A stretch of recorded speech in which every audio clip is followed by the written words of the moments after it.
Hello my fellow peeps, and welcome to the series quarter finale of Mason Velez Reacts. We will react to 4 of the videos of how it's actually made by Huggbees, which is like a mockumentary or a parody series of the original How It's Made series. So I advise y'all to do not get confused between the original or the parody version like CNN did over 4 years ago. Alright, on with this episode.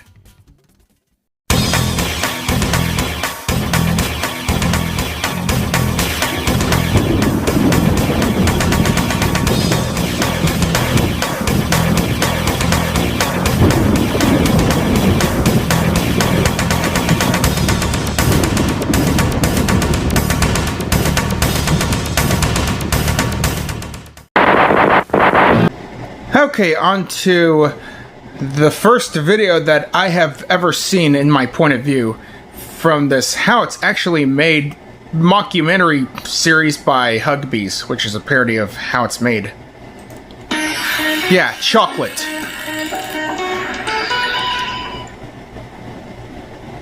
This company makes chocolate in various forms, and then sells it to companies which manufacture it for retail sale.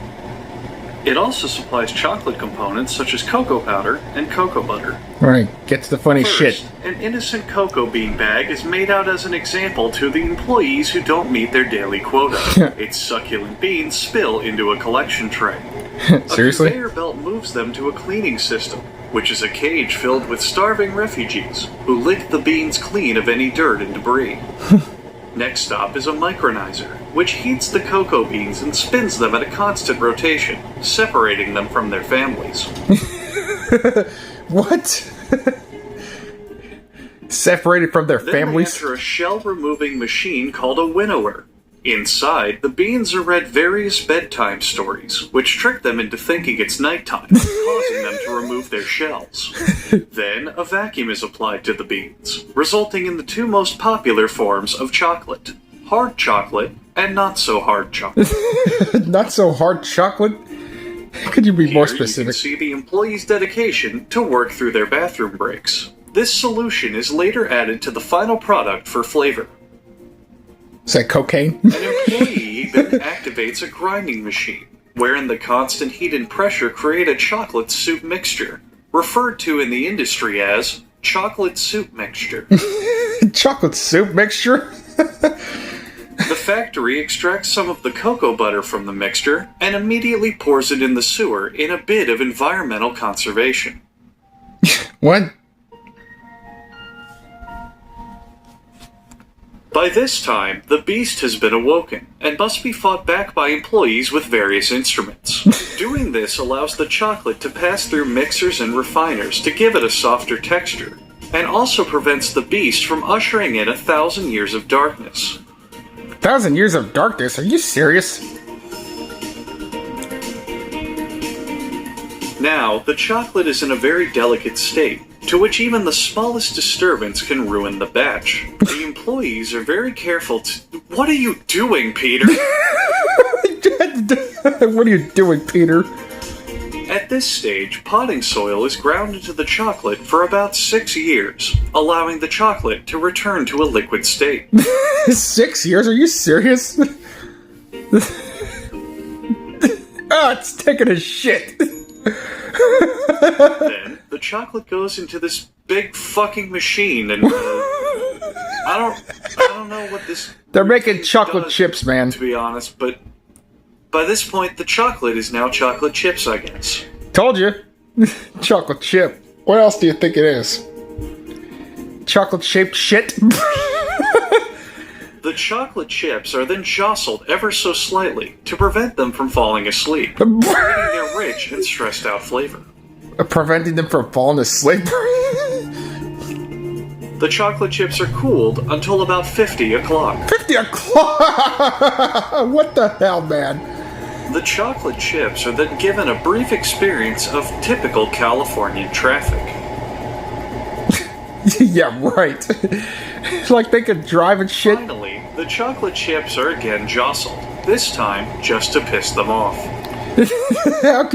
How could those chocolate pieces get pissed off, man? Next up, hot dogs. Hot dogs are an all-American fare, but most likely it was German sausage makers who first came up with the idea. In fact, there are reports of German immigrants selling them in pushcarts in New York's Bowery as far back as the 1860s. The 1860s? A century and a half later, hot dogs are still the #1 treat on the street. No cap. Each individual hot dog is made from a mix of pork, beef, and 2,040 chickens. 2,040 The chicken? kinds of meat they start with are called trimmings and come from animals that are too sick to be housed in typical meat production. Bro, what? The trimmings are pushed through grated metal plates, simultaneously grinding the meat and producing strings for high-quality mops. Whoa. Other regurgitated foods are collected and added to the ground meat, Bro, followed what? by food starch, salt, and mustard scooped up from the factory floor. Dude, what the hell is that? Ground up pieces of Mars rock are also added to the mixture. Mars rock. To give the hot dogs a flavor that's out of this world. Mars rock? You fucking serious? Water is added to the mix, which is then rolled to prevent it from hardening into concrete. Harden it to concrete? They're not making a... Wait a minute, they're not making a goddamn sidewalk shit, huh? Then corn syrup is also added, because all food products in America are legally required to be at least 10% sugar. 10% sugar, yeah. Yeah, I guess. Or rather, that's true. The addition of yet even more water helps dilute the product into a flavorless paste, which is regrettably pure. Bro, what the hell kind of shit is this? Okay, peeps, if you're eating something for breakfast, lunch, or dinner, please do not eat any hot dogs while you're watching this shit, because look at this shit! Just look at that! Does it look like a process of hot dogs? No, it's more like shit! Parade into a fine emulsion. Yeah, a big-ass log pile of shit that came out of a rhinoceros asshole. TMI, I know. Rolls of plastic wrap are loaded into the stuffing machine. It pumps the meat in, twisting it every 5 1/4 inches, which is exactly what Paula here wishes her husband would do more of in the bedroom. What? Oh, get that shit out of here! Okay, fine. It takes just 35 seconds to make a chain of a whopping 10 hot dogs. Whopping 10 hot These dogs? hot dog chains are linked together and loaded into another machine, ordering them by color. Ordering them by color?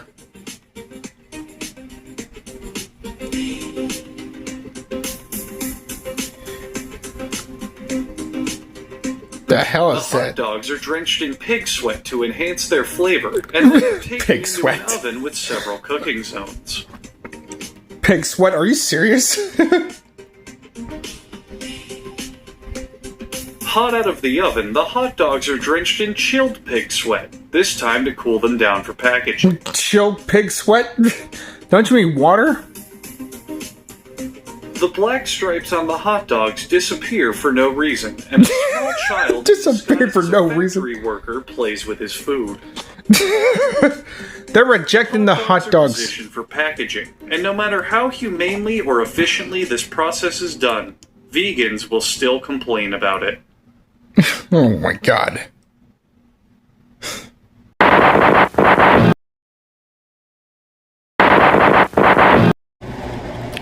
Alright, cake sprinkles. Believe it or not, cake sprinkles have been around since the late 18th century, when French confectioners used them as decorations. Chocolate sprinkles are believed to be invented in 1936 by a Dutchman responding to a little boy's request for a chocolate bread topping. British people stupidly call sprinkles hundreds and thousands, because their dumb nomenclature doesn't bother accounting for if there are less than 100 sprinkles at any given time. You But serious? that's at least not as bad as people who call sprinkles jimmies. Jimmy's? Who the heck is Jimmy? And what business does he have getting his grubby mitts on my cupcake toppings? Ugh. Cake sprinkles come in a variety of colors, as well as pink. They're found decorating many treats from cupcakes to cookies to dessert hot dogs. Dessert hot dogs? They can quickly turn a bland, mediocre dessert into one with 6 times the sugar content. Bro. A variety of liquid and powdered narcotics are among the ingredients used to make these dessert decorations. Okay. Fat chips are also an ingredient. Fat chips? A worker adds a tiny plastic bucket's worth of fat chips to the mixing tank, which is the standard unit of measurement for sprinkle creation. The mixing tank also doubles as a koi fish pond. The koi fish have been removed as they are pre-diabetic. Meanwhile, Strong Marcus adds powdered sugar to a dry mixer, roughly 19 tiny plastic buckets. Different colorants are added, such as this one made from pomegranate. Pomegranate. This one made of liquid black. Liquid and black? This one that's pure melted additives. That's more like blue. Will turn into whatever the fuck color this is. During filming, the factory sewer line accidentally broke. What? It was captured What? by our cameras on film. This batch was ruined and promptly scrapped for a new one. Please ignore the fact that the ruined batch is being placed into the mixer. The factory's legal department has pinky promised us that they didn't use the tainted batch. Later, the mixer is open to reveal the factory has accidentally made bubble gum again instead of sprinkles, which is a colossal... Accidentally made bubble gum again? Are you serious? The workers are punished with forced labor in the bubblegum mines until they can harvest enough materials for another batch of sprinkles. They're just... That's the part of the process, man, Huggbees. Meanwhile, the pink spaghetti is ready, a favorite dish of sprinkle slaves who haven't seen Pink spaghetti? in so long that they've forgotten what a home-cooked meal is, due to continually being locked in the bubblegum mines. This pink spaghetti. To keep the consistency of the sprinkles from collapsing, the factory is kept at the optimal temperature of 103 degrees Fahrenheit, or about 43 tiny plastic buckets. Strong Marcus has had enough of this shit. Had enough. Spaghetti falls into a holding vat, where Peter is given his designated 30 seconds where he's allowed to touch the product. Allowed to touch the product. And consumed with touch envy. Did someone say touch? Joe Biden. The AI version of Joe Biden. Did someone say touch? Pink spaghetti, which has actually been colored and flavored dough this whole time, haha, I got you, moves to a tumbler to break the strands into tiny pieces. A worker pulls out samples by hand to inspect their quality and coloring. This is the absolute limit to which the sprinkles should be touched. A nozzle sprays a mixture of confectioner's glaze and edible wax to the... Oh my god, Peter, stop. Peter, stop. You've already touched the sprinkles earlier, Peter. For the love of God, stop. You're gonna compromise the batch. Someone help! Oh, come on! He's just checking the sprinkles. The sprinkles are moved from He's just checking the sprinkles, man. Simulates a typical day in San Francisco. These conditions are perfect to help sort the sprinkles by the correct size.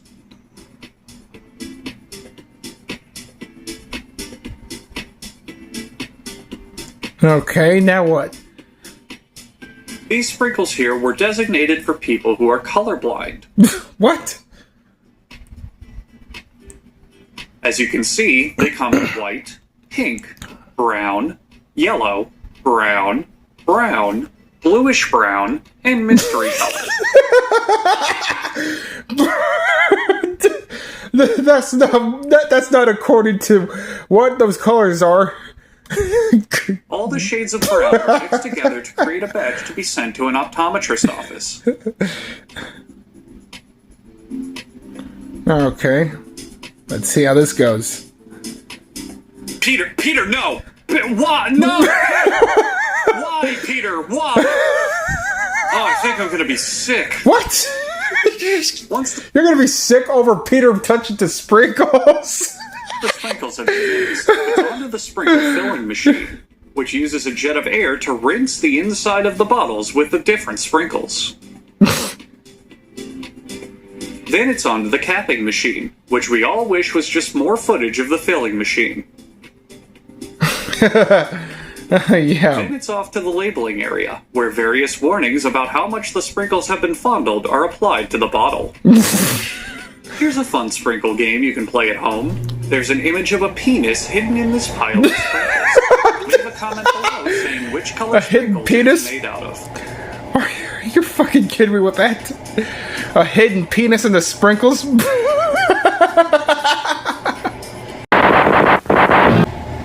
Alright, here's one more. Oysters. Oysters are a versatile shellfish. You can bake them, broil them, smoke them, or eat them raw, right out of the shell. Did you just say smoke? Did someone say smoke? Over the years, wild oyster stocks have declined due to overfishing and pollution. So today, Oh, really? 95% of the oysters we consume come from oyster farms. Oyster farms, yeah, that's no cap. Oysters are filter feeders, meaning they draw seawater over their gills to trap and eat the sand granules found floating in the ocean. Yeah, some good looking oysters. Oyster farms are located in or by the sea, because when they were originally located in metropolitan areas, the overpowering smell of raw oysters became a public health hazard. Wait, what? The hatchery keeps the oysters in upwellers, mesh-bottom buckets filled with recycled water. Oysters can reproduce once they're 6 months old. However, the ideal breeding age is between 2 and 100 years old. In other words, 2 and 100 years old? Are you serious? The oyster's life. One way to get the most flavorful oysters is to get them to spew cum shots on each other. Wait, what? Seen here. Is to get them to spew cum shots on each other. Get the spew cum shots? Are you Oh, that's... The oyster sperm adds to the shellfish's naturally salty flavor and is regularly left on during production. Once new oysters are born, they are immediately locked into flavor cages, where they are pumped full of natural and artificial flavorings. Alright. People wealthy enough to own microscopes manage the ponds where the factory grows mini oysters. On Thursdays, recently divorced Santa Claus volunteers at the factory. Recently divorced Santa Claus? How do you know that? Oysters are mixed in circulating water filled with cooking seasonings, such as basil and oregano. Basil and Oysters oregano? to be brined with the flavoring specified by the restaurants that order them. What's... The baby oysters are sent to a farm The bitch floating oysters? in a harbor owned by Othniel Oysters Ltd. If you'd like to learn more about them, you can visit their website written on this sign, which is... I can't read that. No shit, Huggbees, because that's blurred out. Inside the farm, Larry chooses his favorite oysters and gently pets them. Peter? These 4 oysters are going home with Larry. Oh shit. Workers then Stand trap corrected. the oysters into black mesh bags, attach the bags to metal racks, and suspend the racks in the sea, in an attempt to drown the oysters. Oysters tend to taste better the more they suffer before death. An What? employee dumps the oysters out of the bag so they can be relocated to the sea floor. They also sort through the oysters to find some good ones for Larry. These 3 belong to him now. Oh yeah, really? Oyster farmers only check on the oysters 1 day out of the year. The rest of their days on the job are spent boating and drinking beer. When it comes time to harvest they better the drink oysters, responsibly. A special machine called the Oyster Harvester 9000 is lowered into the water. Oyster The Harvester machine is a 9000? combination of a dredger and conveyor, which scoops the oysters into the boat. If the company's harvest is particularly bountiful, they can use the profits to upgrade to the mythical Oyster Harvester 10,000. Holy shit! The machine dumps the oysters to another conveyor, which... Oh my god, there's a crab on the conveyor. Wait, what? Stop the machine! Stop the... Stop the machine! Let him live! Hey, I can't see him. I bet he's gone. I don't know where he went. That's just because he's back to the ocean. Let's see the other end of the conveyor belt leads back into the ocean. Whew. Oh, bruh. Godspeed, Crab Nicholson. What? Oysters are typically sold in 2 portion sizes, American and regular. American and regular? What's the difference, man? Prior to sale, the oysters What else are is the bombarded difference? with rays of radioactive material to destroy any bacteria left in the oysters. Oh yeah, we don't want no food poisoning on the oysters whatsoever. According to the FDA, the amount of radiation used dissipates by about 90% once the oysters actually reach the customers. Huh. So don't let that stop you from eating some delicious oyster. Oh my fucking god, what is that? That's disgusting. What? Oh my god. This isn't just a factory, but is in fact a home. And that's how to give the gift of homemade chocolate chip. Get those brownies out! Whoa! God damn it. Whoa! Calm down, Huggbees. No need to fucking rage about it. That's going to be it for tonight's episode. I hope you peeps laughed your asses out as much as I have. The most I could, though. Stay tuned tomorrow for the series semi-finale of Mesa Velez Reacts, where I'll react to some US President AI videos. I don't like AI-generated content in general, but this type of AI-generated content like US President voices made me laugh. So until then, this is Mesa Velez signing off. Thanks for watching, and thanks for the birthday wishes. That means a lot.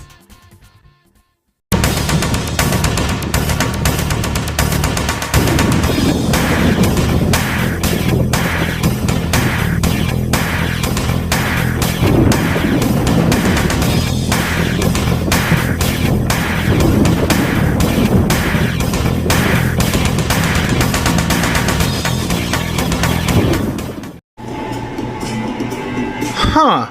So don't let that stop you from eating some delicious oyster. Oh my